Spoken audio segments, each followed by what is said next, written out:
شاہد واپس bed room میں آیا تو ذکی اپنا بیگ کھولے بیٹھا تھا۔ اس کے سامنے میز پر 3 قسم کے آئی ڈراپس رکھے ہوئے تھے، جن میں ایک پر صبح، ایک پر رات اور ایک پر دوپہر کے الفاظ لکھے ہوئے تھے۔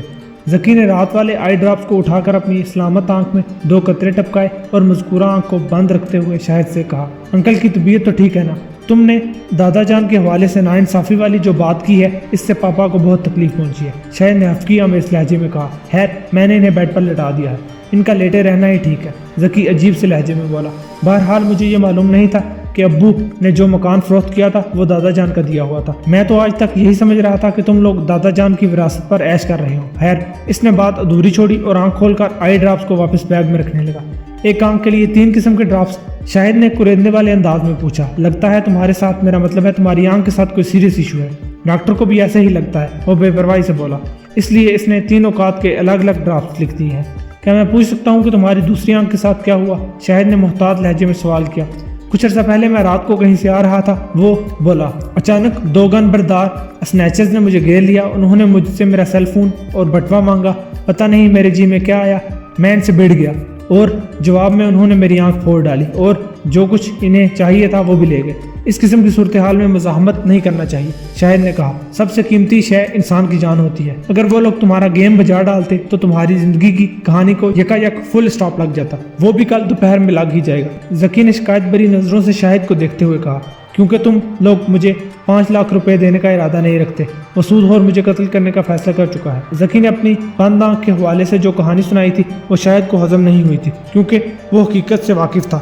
وہ تو ذکی کی 5 لاکھ روپے والی کہانی کو بھی سچ ماننے کو تیار نہیں تھا۔ عین ممکن تھا کہ سود خور اور اس کی جان سے مار ڈالنے والی دھمکی ذکی کے شاطر ذہن کی پیداوار ہو، یہ معاملہ کوئی اور ہی ہو۔ وہ جذباتی بلیک میلنگ کے ذریعے شوکت علی سے ایک باری رقم ہتھیانے آیا ہو۔ ہم تو اس وقت تمہیں 500 روپے دینے کے متحمل بھی نہیں ہیں اور تم 5 لاکھ کی بات کر رہے ہو۔ تمہارے پاس کوئی گاڑی تو ضرور ہوگی؟ ذکی نے حریصانہ نظر سے شاہد کو دیکھتے ہوئے استفسار کیا۔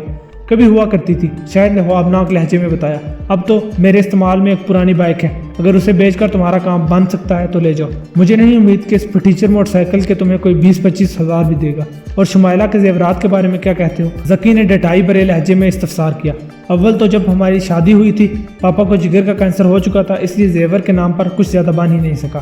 شاہد نے اس کے بےہودہ سوال کو برداشت کرتے ہوئے معتدل انداز میں کہا، اور جو کچھ بھی تھا وہ رفتہ رفتہ فروخت ہوتا چلا گیا، گاڑی، زیور، نقدی، سب کچھ ڈاکٹروں اور اسپتالوں کے پیٹ میں جا چکا ہے، حتیٰ کہ یہ مکان بھی بینک کے پاس گروی رکھا ہوا ہے۔ اس مکان کی مارکیٹ ویلیو 2 کروڑ سے کم تو نہیں ہوگی۔ شاہد کی بات مکمل ہونے سے پہلے ہی وہ عجیب سے لہجے میں بولا، ہم نے اس مکان کے کاغذات بینک میں رکھوا کر اس پر 50 لاکھ کا لون لیا تھا۔ شاہد نے اس کے کانوں کے کیڑے جاڑنے کی غرض سے کہا، میں سود والی رقم تو ہر ماہ باقاعدگی سے بھر رہا ہوں، مگر اصل زر 50 لاکھ روپے قرض کی صورت میں جوں کا توں موجود ہے۔ لمحاتی توقف کے بعد اس نے گہری سانس خارج کی، پھر اسی کے انداز میں اضافہ کیا، ذکی سودی کاروبار کو بلا تم سے زیادہ کون جان سکتا ہے؟ ذکی نے اپنی اکلوتی چشم سے شاہد کو گورا۔ شاہد کو ایسا محسوس ہوا جیسے وہ اسے کچا چبا ڈالنے کا ارادہ رکھتا ہے۔ اس نے اضطراری لہجے میں پوچھا، کیا ہوا؟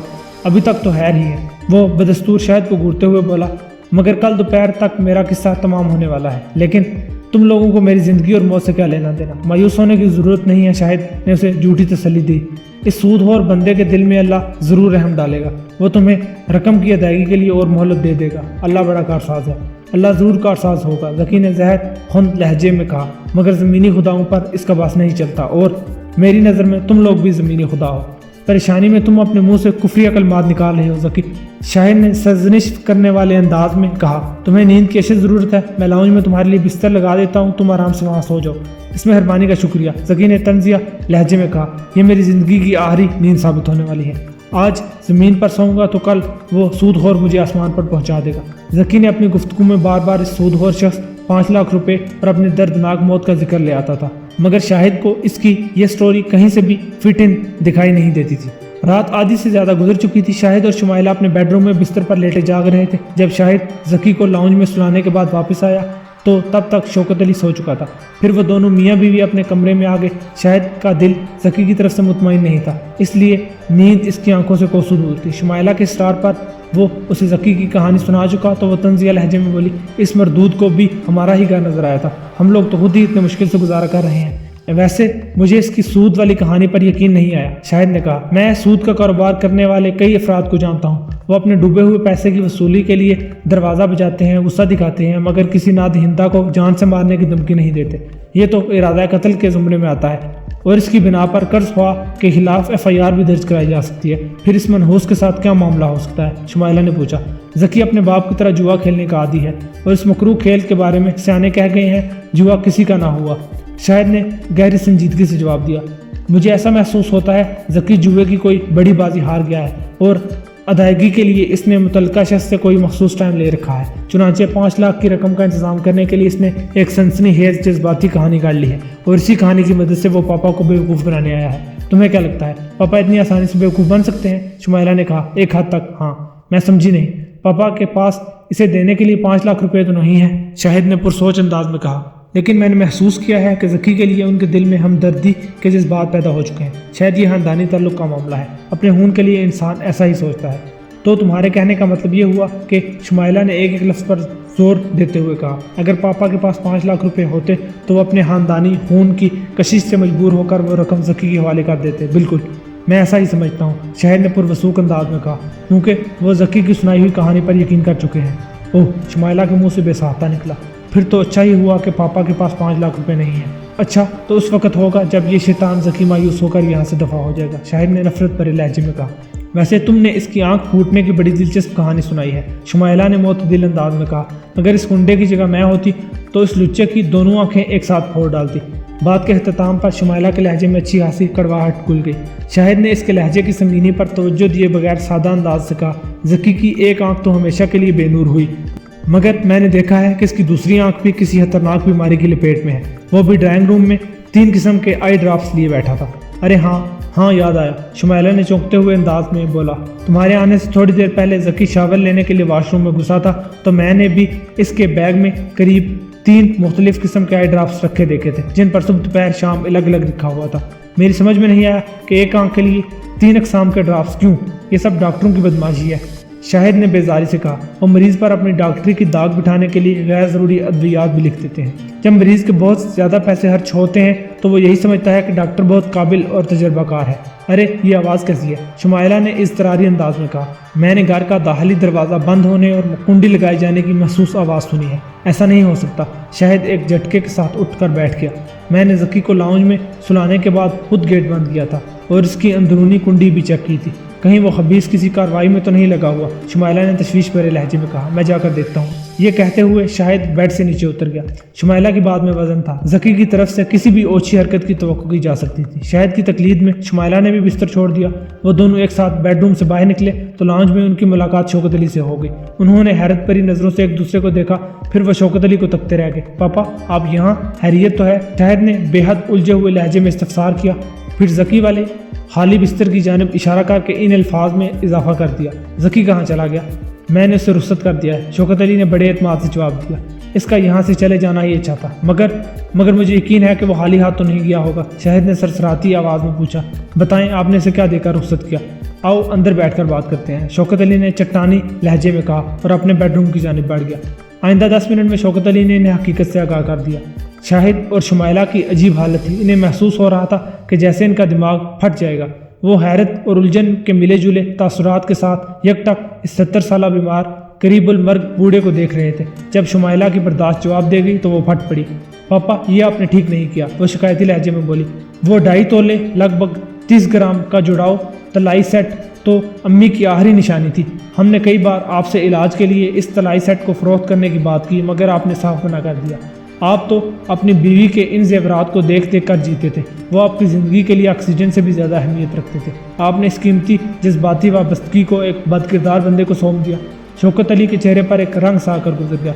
शगुफ्ता इस दुनिया में नहीं रही, इसने ठहरे हुए लहजे में कहा। मेरा बीज चल चलाओ है, फिर इन तलाई ज़ेवरात की अहमियत क्या बाकी रह जाती है? अगर ज़की इस तलाई सेट को फ़रोख्त करके अपनी जान बचा लेगा तो इसमें क्या बुराई है?